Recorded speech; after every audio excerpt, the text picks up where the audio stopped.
Dans le monde fascinant du crime et de l'horreur, Lola Dezetteling s'est imposée comme une figure incontournable grâce à ses réseaux sociaux, où elle partage des récits d'horreur captivantes. Aujourd'hui, elle se tourne vers l'écriture avec son premier livre en arabe nommé Dinator, une œuvre qui promet de plonger les lecteurs dans une atmosphère mystérieuse. Dans cet entretien, Lola nous en dit plus sur les inspirations et le symbolisme de son ouvrage, tout en partageant son processus créatif. Comment décrivez-vous Dinator en quelques mots pour ceux qui ne le connaissent pas encore? Donc Dinator, c'est un petit peu mon bébé. C'est un livre d'horreur et de suspense. Donc c'est l'histoire en fait d'une jeune femme qui s'appelle Dina, qui se réveille au beau milieu d'une forêt. Elle ne sait pas ce qu'elle fait là. Elle a perdu la mémoire. Elle est complètement blessée. Elle se réveille en fait, elle entend des cris, des versets coraniques. Elle ne sait pas ce qu'elle fait là, comment elle est arrivée à cet endroit, qui lui a fait mal parce que encore une fois elle est blessée. Et en fait on suit le bout de chemin de Dina jusqu'à la fin. Et donc elle rencontre plusieurs personnages. Donc voilà. Et je peux pas vous en dire plus. Il faut découvrir le livre parce que c'est un livre vraiment très mystérieux. Qu'est-ce qui vous a inspiré pour écrire une telle histoire? Sachant que vous êtes beaucoup active sur les réseaux sociaux dans ces sujets-là, Ouais. les histoires d'horreur et tout. Ouais, donc voilà, effectivement, je suis une storytelleuse, donc je raconte des histoires d'horreur et de true crime.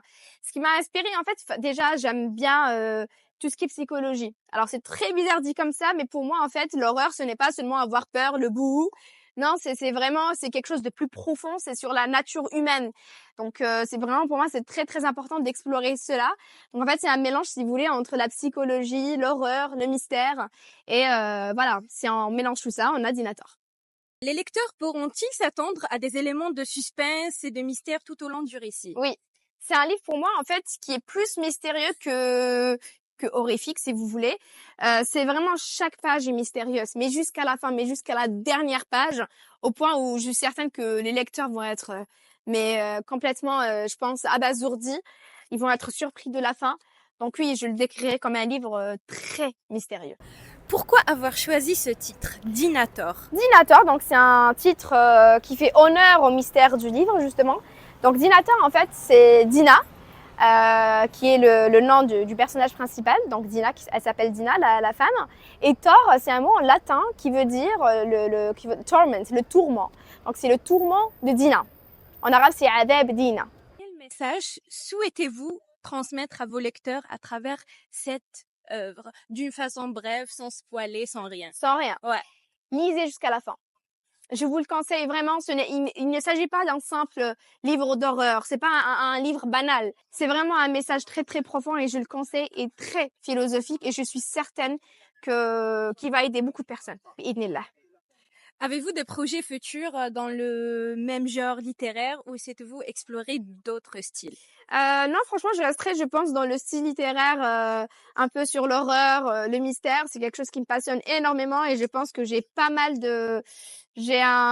en toute modestie, j'ai un talent pour ça. Et donc, je pense que je vais rester sur l'horreur. Pourquoi pas faire un court-métrage, des films, écrire des livres, mais je vais rester dans le même style, le même genre, de façon générale. Comment avez-vous réceptionné l'esprit collectif des lecteurs pour la première fois, les dédicaces et tout? Comment ça a été? Franchement, je l'ai reçu avec un cœur rempli de joie. Je m'y attendais absolument pas, il n'y avait pas le moins du monde. Donc, je suis très très fière de mon public déjà, parce que voilà, ça fait plaisir de savoir qu'ils s'intéressent à un livre. Et en fait, mes abonnés, ma communauté savent très bien que ce n'est pas seulement un livre d'horreur. Ils me connaissent très très bien, donc je suis très fière d'eux. Il y a énormément de personnes qui sont venues me voir me dire c'est mon premier livre. Donc, je suis très fière d'eux avant que je sois fière de moi-même. Et puis, voilà.